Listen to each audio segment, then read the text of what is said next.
നിങ്ങളുടെ മക്കളെ നിങ്ങൾക്ക് ദൈവസന്നിധിയിൽ ഇപ്രകാരം ആക്കി തീർക്കുവാൻ കടപ്പെട്ടവരാണ് എന്ന് ഉള്ളൊരു കാര്യം മറന്നുപോകരുത്.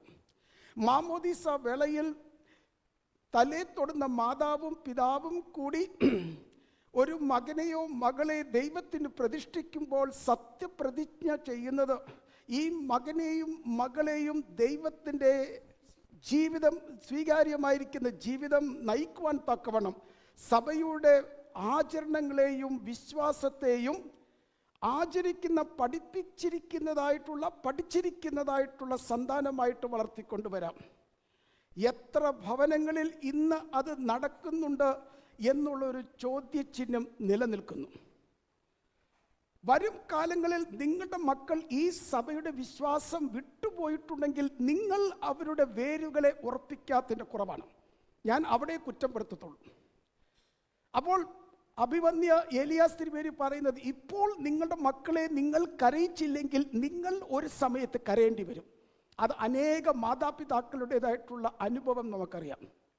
അതുകൊണ്ട് നിങ്ങൾ പ്രാർത്ഥിക്കുവാണെങ്കിൽ നിങ്ങളുടെ മക്കളും പ്രാർത്ഥിക്കും. നിങ്ങൾ നോയമ്പ് നോക്കുന്നവരാണെങ്കിൽ നിങ്ങളുടെ മക്കളും നോയമ്പ് നോക്കും.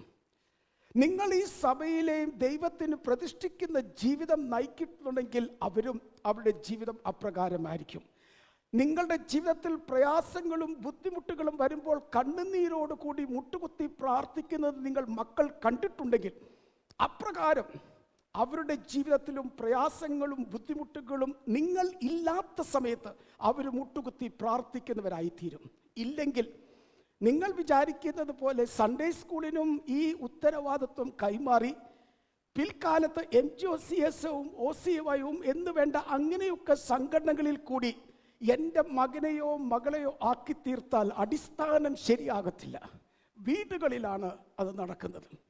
അതുകൊണ്ട് കർത്താവിൽ വാത്സല്യമുള്ളവരെ, ഇന്നിരിക്കുന്നതായിട്ടുള്ള നമ്മളേവരും, നമ്മൾക്കൊക്കെ നമ്മളുടെ മാതാപിതാക്കൾ വലിയമ്മച്ചിയും വലിയപ്പച്ചനും ഒക്കെ പ്രാർത്ഥിക്കുന്നത് കണ്ടിട്ട് അവരുടെ പ്രാർത്ഥന കൊണ്ടാണ് ഇന്ന് നമ്മൾ ഇവിടെ നിൽക്കുന്നത്. അതുകൊണ്ട് നിങ്ങളുടെ മക്കൾക്ക് വേണ്ടി പ്രാർത്ഥിക്കുവാനായിട്ട് മാത്രമല്ല, പ്രാർത്ഥിക്കുന്നവരായി കാണപ്പെടുവാൻ തക്കവണ്ണം നിങ്ങളുടെ ഭവനങ്ങളിൽ ഒരു അനുഭവം ഉണ്ടാകണം.